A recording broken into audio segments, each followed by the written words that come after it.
Select.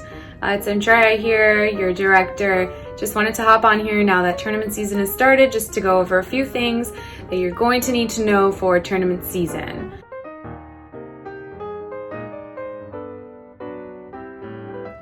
The first thing, I'm going to go over the memberships that you must have in order to be on a roster for a tournament.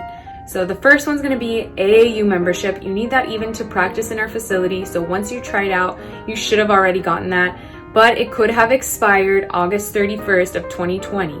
So you need to go ahead and check that that's up to date before we go ahead into tournament season. The second one's going to be USAV if you're on an Adidas team. If you're not on an Adidas team, all you need is AAU, so you don't have to listen to this part. So if you've gotten that USAV membership, good for you. Now you're gonna have to affiliate it with Miami Select with a link that you've gotten to your email, or it can be in your Sports Engine account. A lot of you have had trouble doing this. I am gonna keep updating you with who is in my list and who is not. If you're having trouble doing this, there is a help number that I will send you or post on our website.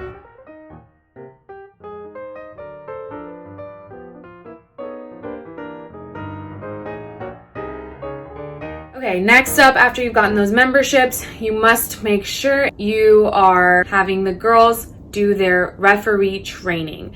There's an easy direction to follow. It should be on your player portal of our website, not on Sports Engine. We will have the coaches give the referee duties for each student, but there will always be 1 or 2 or 3 players that will be off each set, maybe an entire game. Now this means you cannot leave the site of the game until the coach dismisses you. A lot of people want to leave early. If you have an emergency, let the coach know. If you don't, you must not leave the tournament until your entire team is done refereeing or is dismissed from their coach.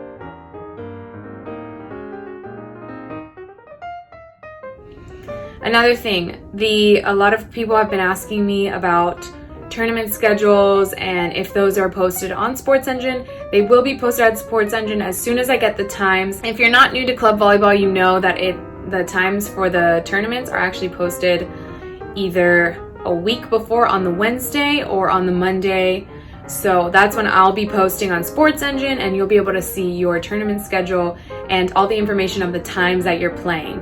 Now, I've sent out a tournament info sheet. It's also on the player portal of our website, miamiselectvolleyball.com. You can check that out to see all the information on every single tournament. But you have to go to your team's page to see your own tournament schedule, and then you'll have to cross-reference and follow along with that. If you're new to club volleyball, you don't know that on Saturday, you're going to play pool play, and on Sunday, you're going to play for a playoff championship. So whatever you score on Saturday determines what's going to happen on Sunday. You don't know your Sunday times usually until you've played on Saturday.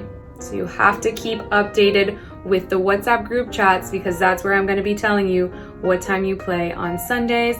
That's where I'm going to be telling you a lot of information for the day of especially.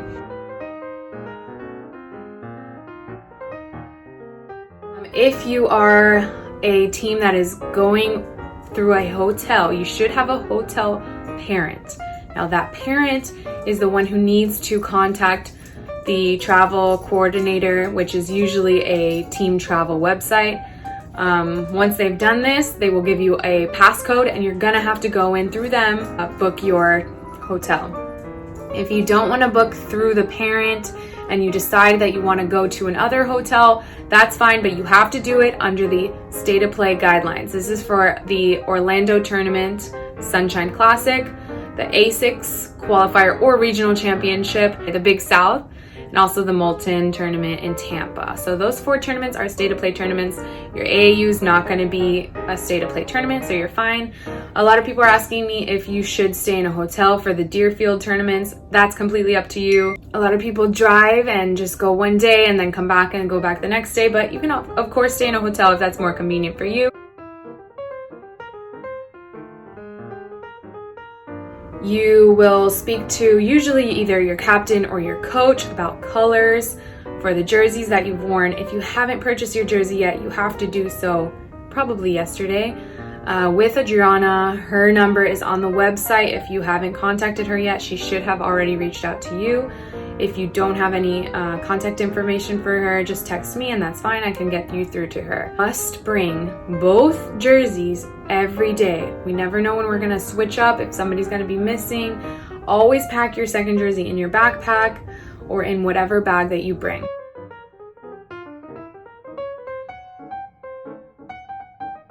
Your coach will be speaking to each of you throughout this tournament season. They've been guided to speak to the players as well. Make sure that players know their roles on the team. They know how much time they're going to be played, and so on. So the coaches are going to be doing a lot of communicating with you and a lot of communicating with the athletes, just so you know. The other thing, day of, as parents, I know sometimes we go and we're really excited to see our daughters play, and they don't play as much as we want to. Now, first of all, I want to let you know that volleyball is not a timed sport. So a lot of times parents will come up to us and say, my daughter only played 10 minutes. That's dependent on what's happening in the game. They're always played by rotations. So they usually have a specific position on the team. They've been spoken to about this before going into the tournament. And if they haven't, please let me know, but not the same day, because a lot of times it gets muddled in the anger of not seeing your baby play. Make sure that you wait 24 hours, that's the grievance period, then you're free to come talk to me and talk to the coach about your concerns.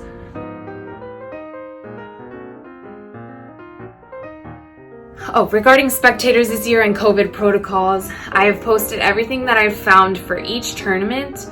A lot of tournaments for USAV are either saying 15 per team are allowed or 2 per athlete are allowed, is what I've seen a lot more of. If you need to find out more, please check out the websites on the tournament info sheet that I gave you. They will have a lot more information and they can guide you a lot better than I can. They will be updating their sites all the time, so I'll post as much as I see the updates. Now, we do have a video parent.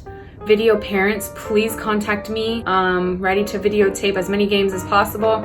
We do have somebody who will be helping us with stats and will be helping us with video analysis, all of that stuff. Your coaches also will probably pick a couple games to show the students. My dog is outside. Last but not least, please make sure you enjoy your time with your daughters. This is a special time. I still remember it from when I played volleyball, and those were some of my favorite times of my life. So make sure you're having fun. Make sure your daughters are having fun. That's what we're here for. It's to push them to be the best person they can be, the best athlete they can be, but also to make sure they're really enjoying their times, their lives, and moving forward, making a lot of memories. If you have any questions, please feel free to text me. You know my number. I'm sending you through my number. And you can also email me, andrea@miamiselectvolleyball.com, if you have any questions regarding what I just said. Also, I need the chaperones of each team, the hotel parents, and the video parents. Please reach out to me whenever you can, just so I can make sure that each team is accounted for and each team has that in check. So have a great rest of your day, and we'll see you at practice. Bye.